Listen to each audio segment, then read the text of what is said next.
Patuakhali Zahir Mehrun nursing কলেজে 2023-2024 শিক্ষাবর্ষের diploma in nursing science and midwifery ও ডিপ্লোমা ইন মিডওয়াইফারি শিক্ষার্থীদের নবীনবরণ শিরাবরণ প্রতীকধারণ অনুষ্ঠান 2024 অনুষ্ঠিত হয়েছে।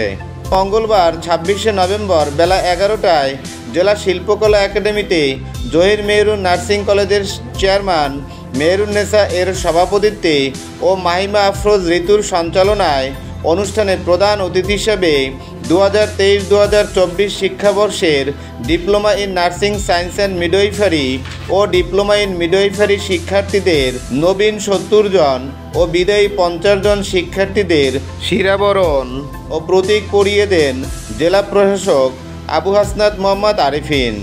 এ অনুষ্ঠানে স্বাগত বক্তব্য রাখেন DWF and Zahir Mehrun nursing কলেজের প্রতিষ্ঠাতা মোহাম্মদ জহিরুল ইসলাম।